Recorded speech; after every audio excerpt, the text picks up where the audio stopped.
Moteur. Bon, tout est prêt? Parfait. 1992. En plus d'être l'année de sortie du premier film de l'un des plus grands réalisateurs de notre temps, elle est aussi marquée par le début d'une célèbre sitcom française. Que ce soit en termes de séries ou de films, les studios ont sombré dans la folie pour nous offrir du contenu loufoque. Cette année-là, on a le droit à une histoire de vampire, à une dame avec des pigeons, et à une émission excellente. Préparez-vous, la séance va bientôt commencer.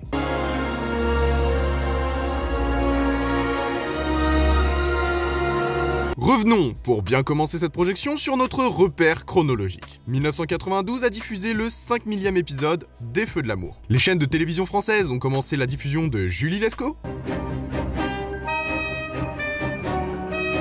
et de la série animée Les Razmoquettes.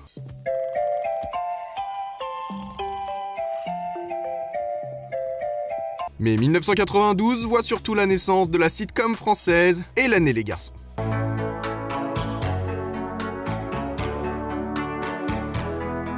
La série raconte l'histoire de Hélène. C'est dans le nom, hein, on avait deviné. Jeune étudiante à Paris qui rencontre un nouveau groupe d'amis et qui vit des péripéties tout au long de leur cursus. Bien ancrée dans le réel, la série montre le quotidien de cette petite bande. Hélène et les garçons est à l'origine un spin-off de la série Premier baiser, où l'on suit les aventures de Justine, la petite sœur d'Hélène, qui est elle-même un spin-off de la série Salut les musclés. Un univers plus grand que celui de Star Wars. Avec des histoires à dormir debout et des rebondissements très fréquents, la série a parfois tendance à dévier vers le soap opéra. Malgré tout, elle est devenue une référence en termes de sitcom française. Mise en avant par le Club Dorothée à l'époque, elle remplace même certains feuilletons, pourtant très connus, comme Santa Barbara. Évidemment, quand on pense à Hélène et les garçons, on pense surtout à ses musiques, dont les génériques sont chantés par l'interprète du personnage principal, Hélène elle-même. Elle en a même profité pour faire la com de ses albums. Des personnages qui, pour certains, n'en ont pas terminé avec cette histoire, puisqu'après l'arrêt des tournages, Hélène a eu le droit à 3 séries dérivées. On a donc pu les retrouver dans Les Miracles de l'amour, Les Vacances de l'amour et Les Mystères de l'amour, qui est toujours actuellement diffusé sur nos téléviseurs. Du coup, c'est un mélange entre Friends et les Feux de l'amour. Son succès lui permettra d'être diffusé à l'international, dans certains pays francophones évidemment, mais pas que,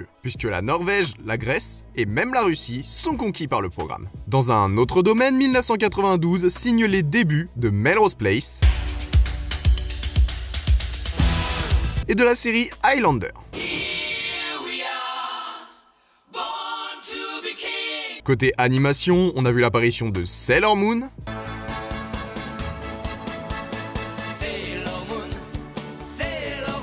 et de l'étrange dessin animé Les Aventures de Carlos.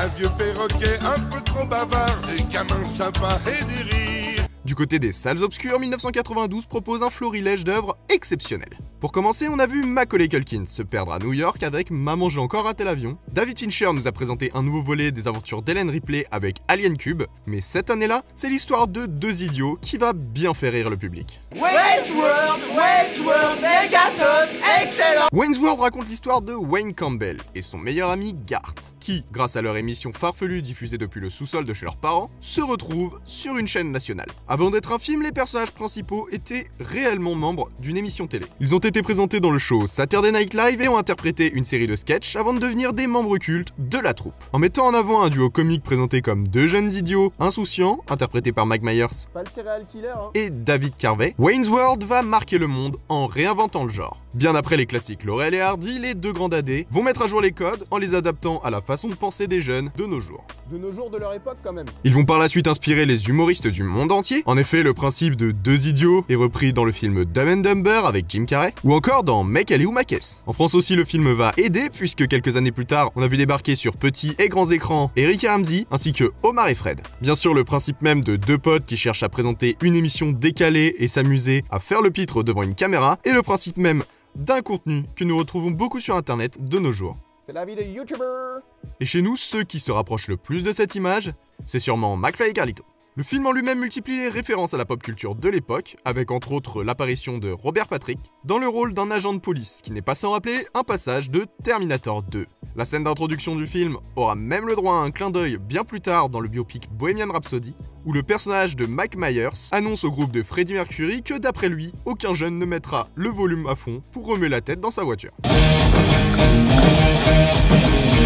Le film a connu un très grand succès dans le monde avec des répliques burlesques dignes des plus grands cartoons,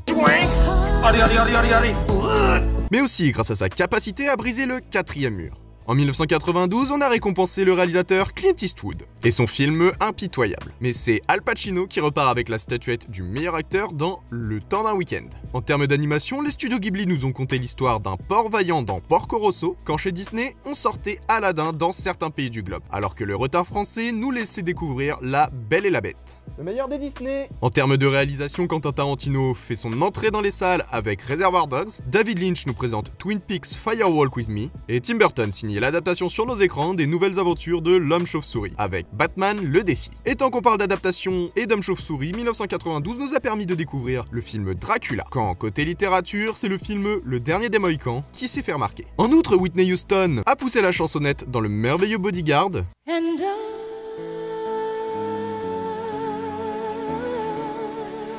Sharon Stone a mis tout le monde mal à l'aise dans Basic Instinct, et Whoopi Goldberg a joué les saintes dans Sister Act. Pendant que dans les salles francophones, on diffusait une pépite de Steven Spielberg, j'ai nommé Hook ou la légende du Capitaine Crochet.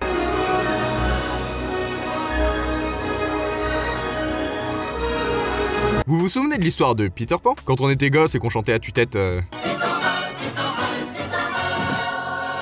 qu'on voyait l'éternel enfant Peter refusant de devenir grand. Vous imaginez si Peter devenait adulte? Eh bien c'est totalement le speech du film de Spielberg. Et oui, le film nous montre un Peter incarné par le grand Robin Williams, devenu avocat et père de 2 enfants. Le temps a repoussé ses souvenirs d'enfant et du pays imaginaire, mais un jour, le Capitaine Crochet fait son apparition et kidnappe ses progénitures. Le film avait absolument tout pour être une réussite. Avec un casting constitué entre autres de Robin Williams, Julia Roberts et Dustin Hoffman, on ne peut qu'être heureux. Surtout quand il y a Phil Collins qui fait un caméo. Spielberg à la réalisation signe un classique de plus, et la musique de John Williams vient sublimer sa discographie. Malgré tout, le film sera nommé aux Oscars dans 5 catégories différentes, sans succès. En effet, même si beaucoup, comme moi, adorent le film, pour le réalisateur lui-même, celui-ci est un raté. Spielberg n'aime pas son propre film. D'après ses dires dans plusieurs interviews bien plus tard, il a rapidement douté de nombreux points sur le tournage, à tel point que le film fait partie maintenant de ceux qu'il ne peut pas revoir. Avec les décors qui l'oppressaient et l'insécurité scénaristique dont il faisait face, il a tout de même gardé la tête froide pour achever le film avec un léger retard. Pourtant, Hook fascine. Drôle et émouvant, il incarne parfaitement le retour à l'enfance et l'insouciance de la jeunesse. Bien que certains points en pâtissent du manque de technologie de l'époque, le film reste marquant pour tous les enfants qu'il découvre, même de nos jours. Et pour vous, Hook, c'est un gros raté ou extrêmement sous-coté? Dites-moi si vous avez aimé le film en commentaire. Pensez à vous abonner et dites-moi de quelle année je pourrais vous parler dans une prochaine vidéo. On n'oublie surtout pas le pouce bleu, ça fait toujours plaisir. et pour le référencement encore, hein. Et voilà, c'est déjà la fin de cette vidéo, j'espère que cette projection vous aura plu. Je vous invite à bien vouloir relever vos sièges et ramasser vos paquets de popcorn. Je vous dis à la prochaine pour la découverte d'une nouvelle année avec le projectionniste. Et cette semaine, je laisse le mot de la fin au gars avec la coupe mulet. Si tu vomis, vomis là-dedans.